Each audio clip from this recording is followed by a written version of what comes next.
শুভ গণেশ চতুর্থী।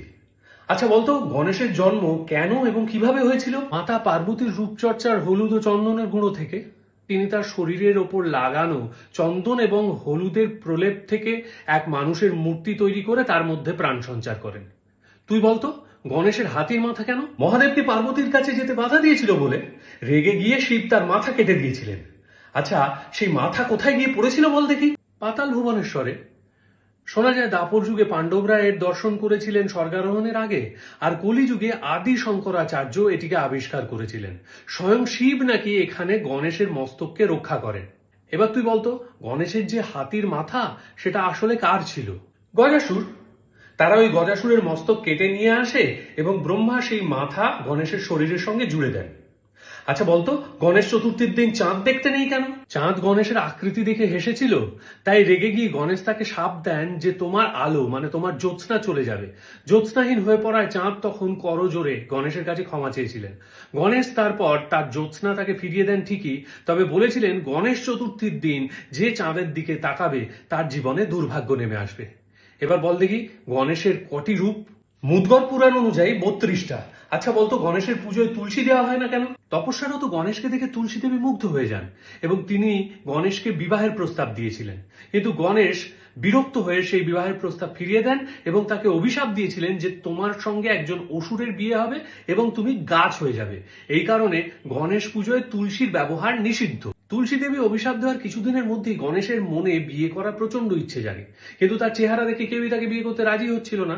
তখন গণেশ সমস্ত দেবতাদের বিয়েতে তার মুশিক বাহনের পিঠে চড়ে গিয়ে নানান রকম বিঘ্ন ঘটাতে থাকেন।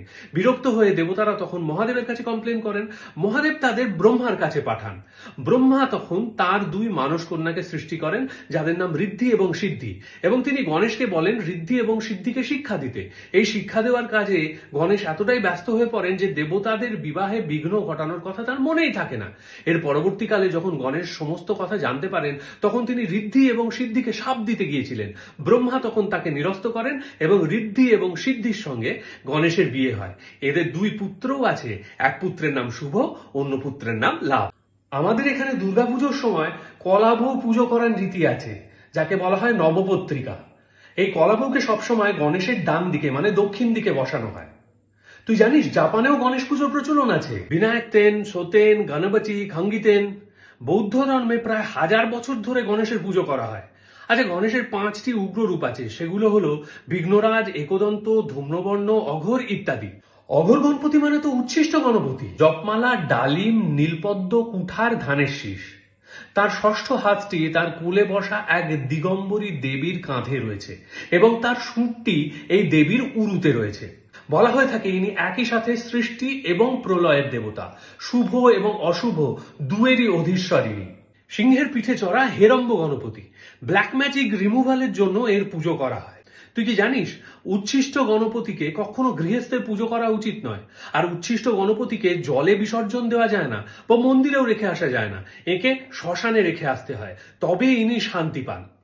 আমরা যে গণপতিকে দেখি তার একটা দাঁত ভাঙা, কেন বল দেখি? ওই তো পরশুরাম শিবের সঙ্গে দেখা করতে এলে গণেশ তাকে বাধা দেন, কারণ শিব সেই সময় ধ্যানমগ্ন ছিলেন। রেগে গিয়ে পরশুরাম শিবেরই দেওয়া কুঠার দিয়ে তাকে আঘাত করেন। সেই আঘাতের ফলেই তার একটা দাঁত ভেঙে যায়। আরো একটা গপ্প আছে। গণেশ তো ব্রহ্মাণ্ডের প্রথম স্টেনোগ্রাফার। ব্যাসদেব মহাভারত ডিকটেশন দিচ্ছিলেন আর গণেশ সেটা লিখছিলেন। লিখতে লিখতে বারবার কলম ভেঙে যাওয়ায় বিরক্ত হয়ে এক সময় তিনি নিজের একটা দাঁত ভেঙে নিয়ে সেই দাঁত কালিতে ডুবিয়ে লিখতে আরম্ভ করেন। গণপতি বাপ্পা মোরিয়া, মঙ্গল মূর্তি মোরিয়া, নমো একদন্তং মহাকায়ং লম্বোদরং গজাননং বিঘ্ননাশকরং দেবহং হে রম্বং প্রণমাম্যহম। জয় সিদ্ধিদাতা গণেশের জয়।